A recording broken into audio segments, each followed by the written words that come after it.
For the first time ever sa buong buhay ko, ay magkakaroon ako ng iPhone. Binili ito ng asawa ko para sa akin dahil daw mansari namin ngayon. Hindi ko alam kung anong dahilan, no? Tanong na lang natin. Anyway, so ito ay binili sa Shopee. Alam ko na. Bakit? Kasi nga, di ba, natapos mo na yung kay MME and then, best in business plan ka. VIP presentation, di ba? Yay! Congrats! Thanks, Mami! Anyway, ayan, no? So, tingnan natin. Unang beses ko rin bumili sa Shopee ng ganito kamahal na product kasi halos 50 mil siya. So, medyo scary din. Pero ang laki daw kasi ng discount, no? 3,000 halos yung diferensya pag bumili ka sa Power Mac o sa ibang mga store. Anyway, buksan na natin. Sana safe at sana totoo tong pinadala sa atin. Hindi to kung anumang baton laman, ano? Itong maliit na to, hindi ito yung cellphone. Pero ito yung mukhang cellphone, di ba? Ito, charger lang to.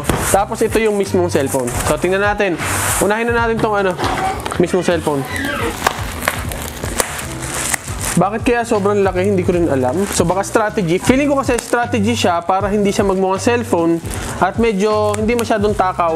Ano mo na, gulo, nakaw, istorbo, ganon. Siyempre, itatransport mo ganito. Kalaking halaga na produkto. Scary talaga. Very scary. So dumating to 7 days bago dumating. Grabing tagal. Pero okay na rin yun kasi sale yun eh. Sale day yun eh. So ang expect mo talaga, medyo madami silang de-deliver kaya nagtagal. Dami na naman nating basura.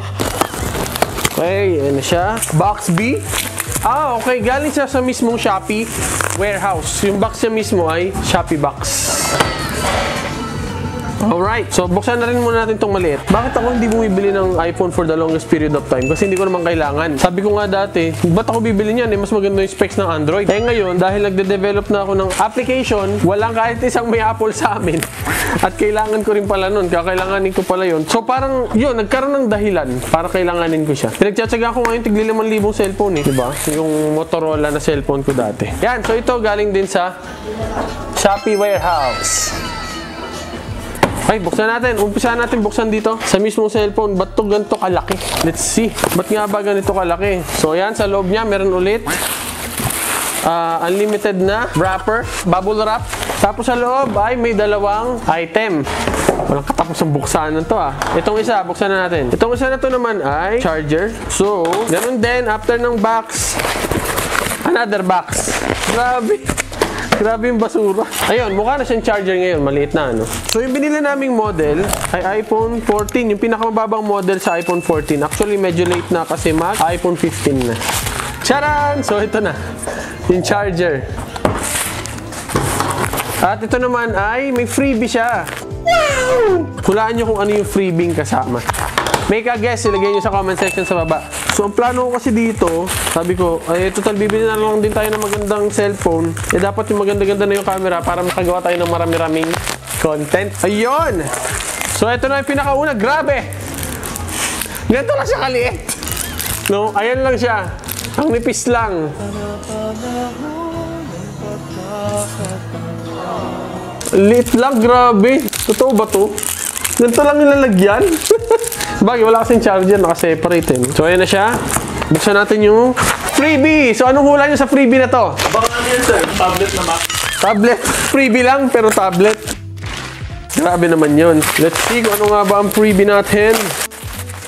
One eternity later. Charan! Ang freebie natin ay case. Case na tig 1.3. Wow! Powerful protection, anti-impact, lens protection. Nani? Wow! Ayos libre lang yun pero 1.3. So ito yung laman ng ating box. Yan. So ito na yung laman ng ating box. Ayos ba? Ayun, so okay. Una natin buksan yung freebie natin. Tig 1.3 daw. Totoo bang 1.3 tong Mokol na to? Mokol. Check nyo naman kung 1.3 siya talaga, no? 1.3? Sir, 1.3 para sa case? Grabe yun. Ayan siya. Parang jelly case lang naman Pero kung totoong mamahalin to, edi thank you.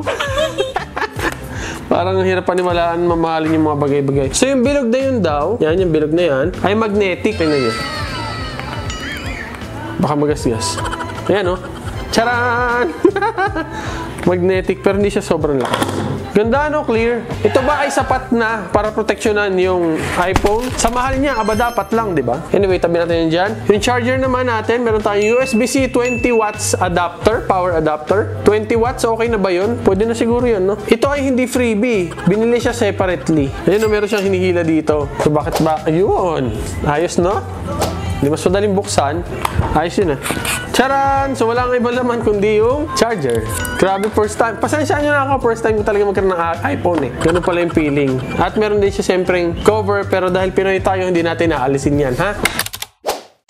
Ha? Siyempre, bawal yun. Meron din siyang kasamang manual na wala namang nagbabasa. Okay. And finally, eto, bubuksan na natin ang pinakaunang iPhone ni Chikoy. iPhone 14. Ito yung pinakababang model. Pero, iPhone 14 pa din yan. 128GB midnight ang kulay niya. Ibig sabihin ng midnight yun yung black. Yes? Naalala ko na kung ba't kita naisip bilang cellphone. Nasira ko yung cellphone niya. Nasira ko na Ito po? nabagsak mo, naupuan ko. The prophecy is true. Ayun, oo nga naman. Ikaw pala may kasalanan ko. It was at this moment that he knew. Ba't nasira yung cellphone ko eh? Iutang ko pa sa home credit. Grabe, thank you. At least may kapalit maganda-ganda. Kapresyo din naman. Kano ba yan daw? Ito ay 61,990. Pero naka-sale to, so may discount na siya. Discounted price na siya. So, ito meron din siya doon yung peel doon. So, ipipil na natin. Ready ka na, sir? 1, 2. Ito na!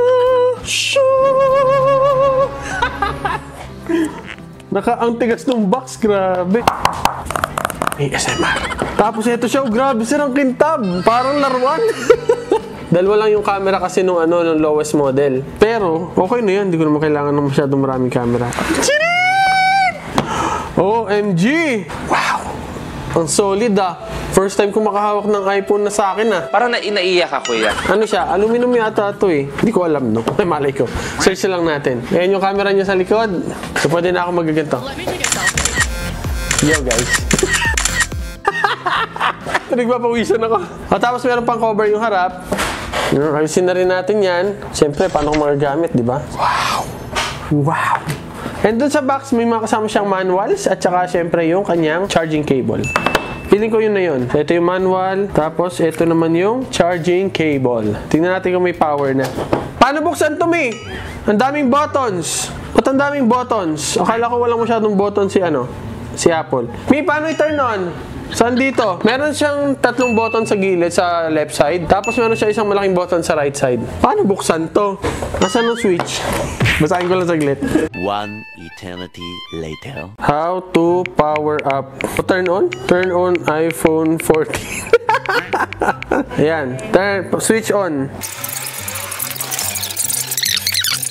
Ah, ito pala yun. Yung nasa right. Yung nasa right side yung power button. Takot na takot ng pipindot eh. Ayan na siya. Hi Siri, paano buksan yung cellphone? Grabe, ilalagay ko na muna siya sa case, no? Kasi ang kintab eh. Baka makita yung fingerprint ko dito. Mahalata pang sa akin to. Ano yun? Ba't ganun may Korean letters? Hala, Korean version! May Japanese letters pa! Korean, hola! Ayan, may mga iba't ibang language pala siya. Wait lang, ilalagay kita ng maayos sa lalagyan mo. Look at this dude.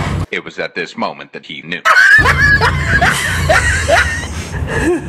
Wait, ang mahal mo. Yon! Naka-case na siya. Totoo kaya na pag pinukpok ko ito ng martilyo ay hindi tatablan? There's only one way to find it. There's only one way to find out. So, paano gagawin ko ngayon dito? Ayun, swipe up. Settings na muna natin yan. One eternity later. So, ito na nagamit na natin siya. Medyo mamantika na agad yung case niya. Pero at least may case naman siya. At ayan na nga si Apple. Nag-register tayo ng Apple ID natin kanina. At pwede ko na nga siyang gamitin syempre. Wait lang. Ano ba to? Ayan, so ayan, meron na tayong iPhone 14 at pwede natin gamitin. At sisimulan natin gumawa ng kung ano ng mga content, no? Salamat sa aking misis. Sa first time kong magkaroon ng iPhone. So, expect na mas marami tayong content kasi makakapag-shoot na ako anytime. Yung gamit ko kasing cellphone dati, halos hindi ko magamit talaga yung camera nun. So, at least ngayon, meron na tayong magamit na camera para mas makapag-share ako sa inyo anytime, anywhere. Mas maganda kasi mag-share pag fresh na fresh yung mga ideas, eh, no? Ayun lang, everyone. Maraming salamat mga pare ko at mare ko sa panonood ng ating unboxing video. See you again on the next video vlog at sa mga susunod marami pa mga videos na paparating. Bye! Hala, big time na si Chico.